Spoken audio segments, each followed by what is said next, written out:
कि इतिहास में ऐसा कोई मुख्यमंत्री नहीं है जो कि इतना दौड़ा उत्तर प्रदेश के किसी एक ज़िले में किया हो। योगी जी का दौड़ा खूब हुआ यहाँ पे, लेकिन केवल घोषणाएं हुई, करोड़ों अरबों रुपए की घोषणाएं हुई, तमाम योजनाएं हुई, लेकिन यहाँ पे ज़मीनी हकीकत कुछ और है।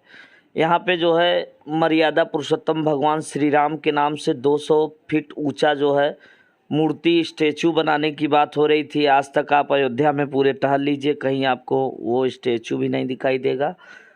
मर्यादा पुरुषोत्तम भगवान श्री राम के नाम से एयरपोर्ट बन रहा था, अभी तक ज़मीन ही नहीं अधिग्रहित किया गया। केवल जुमला, डबल इंजन की सरकार आज तक केवल जुमला दिया। यहाँ पे ज़मीनी हकीकत कुछ और है। न कोई बड़ा अस्पताल बना यहाँ पे, न कोई एक रोज़गार के माध्यम है।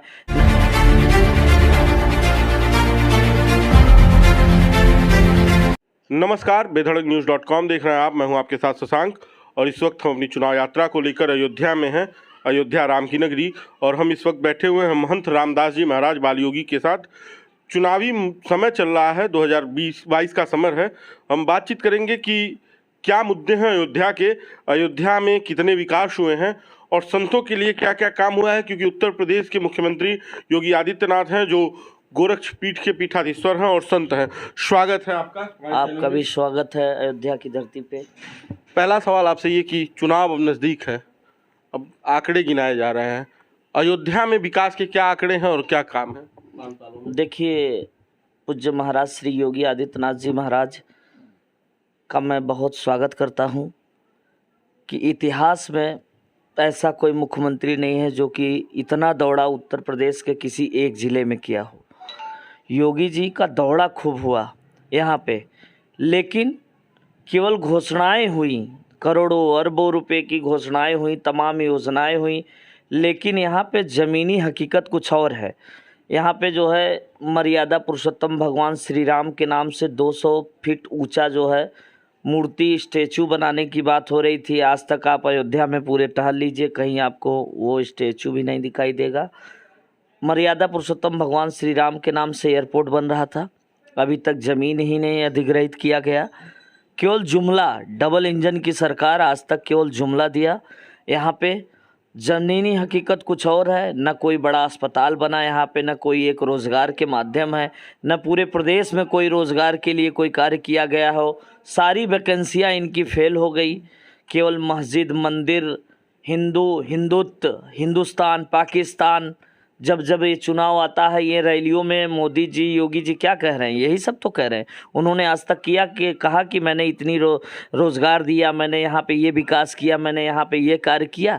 कुछ नहीं किया। यहाँ तक कि मर्यादा पुरुषोत्तम भगवान श्री राम का जो मंदिर बन रहा है उसका भी श्रेय लेना चाहते हैं। ये संयोग से कोर्ट का फैसला आया, वर्तमान में सरकार उत्तर प्रदेश में योगी जी की है, तो वो स्वयं सह लेना चाहते हैं। कोर्ट के फैसले से राम मंदिर बन रहा है, ना कि इनके कृपा से और सपा की कृपा से बन रहा है, चाहे बसपा की कृपा से या किसी दल के कृपा से बन रहा है।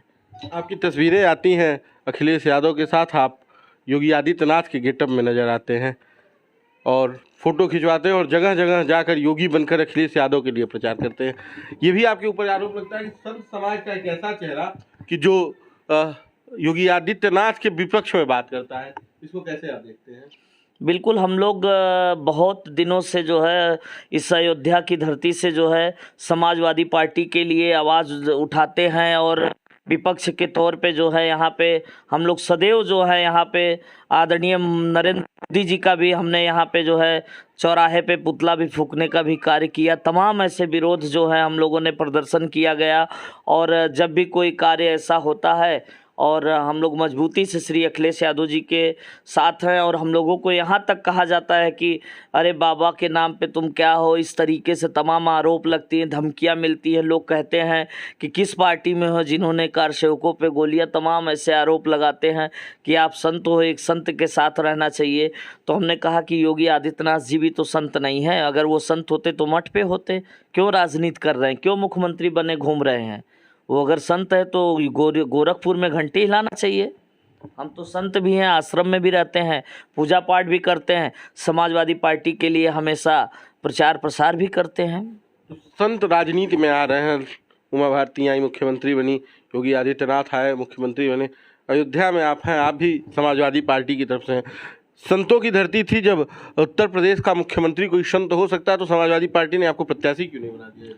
देखिए, हम प्रत्याशी बनना नहीं चाहते। हमको जो है पार्टी का पद भी एक दो बार हमको चर्चा में आया किसी पद के लिए, तो हमने कहा नहीं, जिस पार्टी के राष्ट्रीय अध्यक्ष खुद इतना हमको सम्मान देते हों, स्नेह प्यार देते हों और मानते हों, तो उसमें पद की कोई गरिमा नहीं रह गई। पद क्या होता है? पद तो किसी के लिए 5 साल के लिए होता है और संबंध तो आजीवन होता है। जो मेरा और राष्ट्रीय अध्यक्ष जी का जो संबंध है, आजीवन संबंध है। यही संबंध हमारा और उनका बना रहे और उनका ऐसे ही प्यार स्नेह मिलता रहे, यही बहुत है। प्रत्याशी कोई ज़रूरी नहीं। अच्छा, जब आप समाजवादी पार्टी के साथ हैं और अयोध्या से हैं, तो अगर चुनाव बाद परिणाम समाजवादी पार्टी के पक्ष में है, तो आप अखिलेश यादव से ऐसे 5 काम जो अयोध्या के लिए मांगना चाहते हो, करवाना चाहते हो? देखिए, 5 काम नहीं मैं मांगूंगा, इसलिए कि मैं जानता हूं, और आप कहिए तो मैं जो है 20 काम ऐसा गिना सकता हूं जो श्री अखिलेश यादव जी के शासनकाल में, अंडरग्राउंड बिजली, अंडरग्राउंड सीवर, अंडरग्राउंड पानी, महिलाओं के लिए ये 27 चेंजिंग रूम, 6 कॉम्प्लेक्स, 85 सड़कें, 14 कोसी पंचकोसी परिक्रमा मार्ग, हम संतों के लिए भजन संध्या, ऐसे अनेक कार्य श्री भारतीय जनता पार्टी अपने गिनाती है अपने? नहीं, श्री अखिलेश यादव जी ने कहा है, आज भी पत्थर घाटों पे लगा हुआ है। आप जाके उनके बताने से थोड़ी ना होता। आप चलिए, अभी आप यहाँ नया घाट पे हैं, हमारा आश्रम नया घाट संत तुलसीदास घाट पे है। आप कैमरा लेके अभी जाइए, 27 चेंजिंग रूम आपको महिलाओं के लिए दिखेगा। बगल में भजन संध्या है, 55 करोड़ रुपए का आपको दिखेगा। 6 कॉम्प्लेक्स बना है वातानुकूलित, यहाँ नया घाट चौराहे पुलिस चौकी के पास, श्री अखिलेश यादव जी का देन है। जो कार्य है उनका, पत्थर हमारे आश्रम के सामने पत्थर देख लीजिए, 85 सड़कों में भी उनका नाम अखिलेश यादव जी का है, श्री पवन पांडे जी का नाम है। तो ऐसा नहीं है, जो दिखता है वो मतलब किया है उन्होंने, तो दिख रहा है, यहाँ पे है, यहाँ काम बोल रहा है जी। जब काम बोल रहा है 5 साल में इन्होंने बहुत पत्थर तोड़ा। श्री अखिलेश यादव जी, पवन पांडे जी का पत्थर इन्होंने बहुत तोड़ा, लेकिन आज भी जो है उनका पत्थर, हम आप कहिए तो आपको मैं स्वयं चल के दिखा सकता हूँ। जब काम बोल रहा है तो पवन पांडे हार गए, उत्तर प्रदेश में समाजवादी पार्टी की सरकार चली गई, ऐसा क्यों? इसलिए ऐसा नहीं हो पाया कि हम लोगों ने पब्लिक को जिस तरीके से इन लोगों ने झूठ जुमला और झूठ प्रचार करके, जैसे 15-15 लाख रुपए खाते में आएगा और यहाँ पूरे विदेश का धन आ जाएगा, पूरी विकास होगा, झूठ बोल बोल के पब्लिक को बहकावे में ला के इन्होंने ऐसा कर दिया। लेकिन इस बार अब कुछ नहीं होगा। मतलब किसान भी परेशान है, महंगाई इस तरीके से, तेल से लेके, डीजल से लेके, पेट्रोल से लेके, गैस से लेके, गाँव में गाय की परेशानी है, हर एक चीज महंगा है। क्यों? और उत्तर प्रदेश का इतिहास रहा है कि यहाँ परिवर्तन हुआ है। तो श्री अखिलेश यादव जी की सरकार बन रही, इसमें बेशक कुछ नहीं है, कोई शंका नहीं है। इसलिए कि बीजेपी के जो है 20-20, 25-25 विधायक, कितने मंत्री समाजवादी पार्टी में पिछले दिनों आए हैं, ज्वाइन किए हैं। तो सत्ता का लहर है, सत्ता का परिवर्तन का लहर चल रहा है। इसलिए जो है कुछ नहीं, इन लोगों का एक केवल अफवाह है कि बीजेपी जो है सरकार बना रही है या बन रही है। इस तरीके से पूरी कैबिनेट इन्होंने उतार दिया, केंद्र से लेके, प्रदेश से लेके पश्चिम में देख लिए, डोर टू डोर जो है गृह मंत्री बताइए प्रचार करे, मुख्यमंत्री घर घर प्रचार करे। ये पब्लिक ने इतना मजबूर कर दिया कि घर घर इनको डोर टू डोर प्रचार करना पड़ रहा है।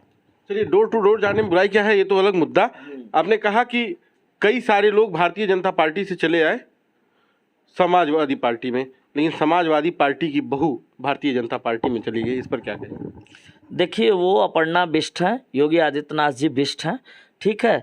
वो उनका पारिवारिक संत का एक जाति, आपने संत को एक जाति बोले नहीं। योगी आदित्यनाथ जी ने कहा कि ठाकुर क्षत्रिय कुल में जन्म लेना कोई अपराध है। वो संत हैं तो फिर छत्री क्यों कह रहे थे? कि चैनल के इंटरव्यू में उन्होंने जाति का जिक्र किया है, उन्होंने यहाँ तक हनुमान जी को भी बता दिया जातिगत। तो योगी आदित्यनाथ जी बिष्ट हैं और अपर्णा जी भी बिष्ट हैं, वहाँ की जन्मभूमि है उत्तराखंड का, अपर्णा जी भी उत्तराखंड की हैं और उन्होंने जो है स्वागत किया। और अच्छी बात है कि परिवारवाद, जो लोग कहते थे कि समाजवादी पार्टी में केवल परिवारवाद है, तो अब परिवार हट के बीजेपी में भी है। तो अब तो ये आरोप नहीं लगाएंगे ना बीजेपी वाले कि परिवारवाद है। मतलब अपर्णा यादव का अगर जाना ये कहते हुए कि भाई यहाँ पे नहीं ध्यान दिया जा रहा है, तो ये कितना उचित है? कहाँ पे? सपा में नहीं ध्यान दिया जा रहा है? ऐसा नहीं है, उन्होंने ऐसा उन्होंने कहा, बीजेपी के मंच से कहा कि हम लड़ना चाहते थे चुनाव और हमारे कार्यकर्ता थे कैट में, लेकिन ध्यान नहीं दिया गया। मतलब जो लोग सक्रिय हैं उनको नहीं दिया जा रहा, बाहरियों को मौका दिया जा रहा है। ऐसा कुछ नहीं है। तो उनको वहाँ मिला टिकट, जहाँ गई है वहाँ टिकट भी तो नहीं मिला, वहाँ से चुनाव भी तो नहीं लड़ रही हैं कि मान लीजिए यहाँ इनको सम्मान नहीं मिला। और श्री अखिलेश यादव जी एक आम कार्यकर्ता को जो है, हमारे ऐसे छोटे कार्यकर्ता को इतना सम्मान देते हैं। आप देख सकते हैं यहाँ पे अनेक माननीय श्री राष्ट्रीय अध्यक्ष जी के साथ प्यार स्नेह फोटो।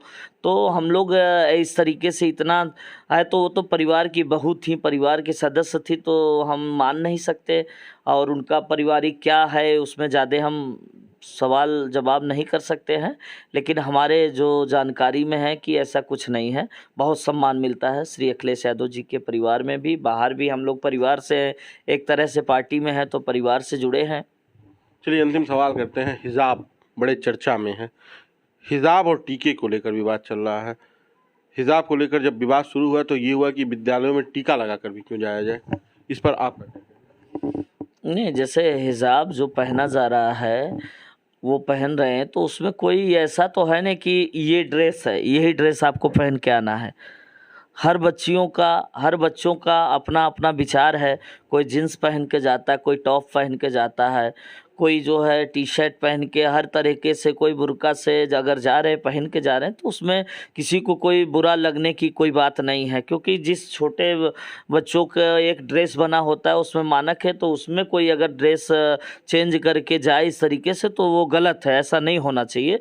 बहुत बड़ी इशू नहीं है, लेकिन ये भाजपा वाले केवल इसको एक मुद्दा बना रहे हैं, तूल दे रहे हैं और ऐसे ऐसे मंचों पे भी बोल रहे हैं। ये केवल चुनाव की वजह से इसको तूल दिया जा रहा है, नहीं तो ये बहुत बड़ी बात नहीं है। जिसका स्वतंत्रता है, जिस कॉलेज में, जिस विद्यालय में अगर कोई ये नहीं हो बॉन्ड कि आपको ये ड्रेस पहन के आना है, तो वहाँ स्वतंत्र है, आदमी कुछ भी पहन के जा सकता है। हम टीका भी लगा के जा सकते हैं, पगड़ी सरदार बांध के जा सकता है और कलावा बांध के सकते हैं। सब मुस्लिम लुंग ये बुर्का पहन के महिलाएं बहन बेटियां जा सकती हैं। इसमें अपनी स्वतंत्रता है। ऐसा तो नहीं है कि उस विद्यालय में बांड हो कि आप ये पहन के ना जाएं। अच्छा, अयोध्या के संत इस बार किसके साथ हैं? अयोध्या के संत श्री अखिलेश यादव जी के साथ है।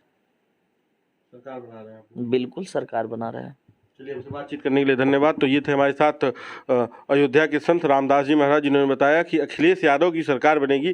खैर, उत्तर प्रदेश के तत्कालीन मुख्यमंत्री योगी आदित्यनाथ हैं जो खुद संत समाज से आते हैं। बाकी का बेधड़कnews.com आप देख रहे थे। आपको ये वीडियो कैसा लगा मैं कमेंट बॉक्स में बताइएगा। अगर आपको वीडियो अच्छा लगे तो शेयर कीजिएगा। अगर वीडियो हमारा यूट्यूब पर देख रहे हैं तो लाइक कीजिएगा। धन्यवाद।